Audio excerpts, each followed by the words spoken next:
এই যে ৬ জেলায় সেনা মোতায়েনের যে সিদ্ধান্ত, সেনাবাহিনী দীর্ঘদিন মাঠে ছিল আপনি জানেন, একদম ৫ আগস্টের পর থেকে। আমরা মাঝখানে গোপালগঞ্জের কিছু পরিস্থিতি দেখেছি, চট্টগ্রামের কিছু সিচুয়েশন দেখলাম। ফলে আইন শৃঙ্খলা পরিস্থিতি নিয়ে আপনাদের কোনো শঙ্কা আছে কিনা, এটা একটা প্রশ্ন। দ্বিতীয় প্রশ্ন হচ্ছে যে যেটি মোশাররফ ভাই বলছিলেন যে রাজনীতিকে সবসময় রাজনীতি দিয়েই মোকাবেলা করতে হয়। ফলে এই যে নির্বাহী আদেশে আওয়ামী লীগ নিষিদ্ধের যে দাবি ইন্টারিমের সময় উঠেছিল, সেটিতে আপনার দলের সক্রিয় অবস্থান ছিল, বিএনপি তখন সক্রিয় ছিল না, যদি এখন পার্লামেন্টের সিদ্ধান্ত। ফলে আপনারা সেই নীতিতেই বিশ্বাস করেন কিনা যে এভাবেই নিষিদ্ধ করে রাখা হবে, নাকি আপনি রাজনীতি করতে দিয়ে ভোটের মাঠে আদর্শিকভাবে অন্য একটি প্রতিপক্ষকে হারাতে চান?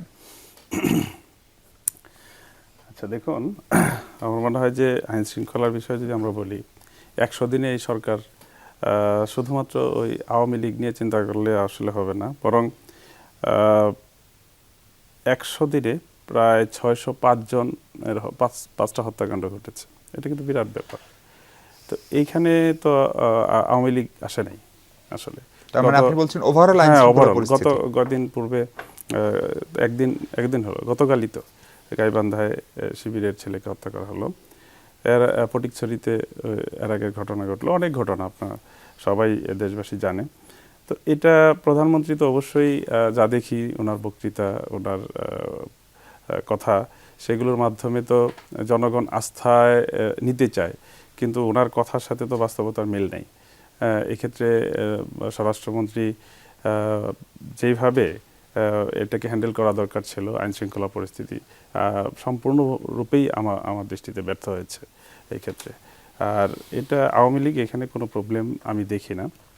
এটা সংসদে একটা সিদ্ধান্ত হয়েছে, আইন হয়েছে তাদের। আর মূলত তো এই দেশের জনগণ তাদেরকে নিষিদ্ধ করেছে ওইভাবে যদি আপনি বলেন, কারণ জনগণের কাছে এতই ঘৃণিত যে একটা নাম মানুষ বলা বলি করে যে আওয়ামী লীগ না মানুষ, এরকম বলা বলিও মানে করেছে।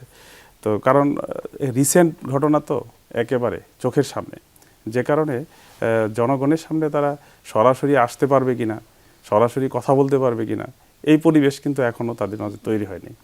তবে হ্যাঁ, অবশ্যই এই যে এই ৪ মাসের বয়সে একটা সরকারের সময় ৬০৫টি হত্যাকাণ্ড, এইটা কেন হচ্ছে বলে মনে হয়? কারণ একটা নির্বাচিত সরকার বিপুল জনসমর্থন নিয়ে ক্ষমতায়, শক্তিশালী একটা বিরোধী দল আছে, পার্লামেন্ট ভাইব্রেন্ট, স্বরাষ্ট্রমন্ত্রী এত স্মার্ট এবং এত ক্ষমতায়িত স্বরাষ্ট্রমন্ত্রী বাংলাদেশ মতো খুব কম পেয়েছে, তারপরেও কেন এরকম হচ্ছে? স্বরাষ্ট্রমন্ত্রী কি অন্য কাজে ব্যস্ত কিনা, অথবা ওনারা যা বলেন মুখে সেটা বাস্তবে ওনারা প্রয়োগ করেন কিনা, সেটাই তো জনগণের মাঝে এখন প্রশ্ন।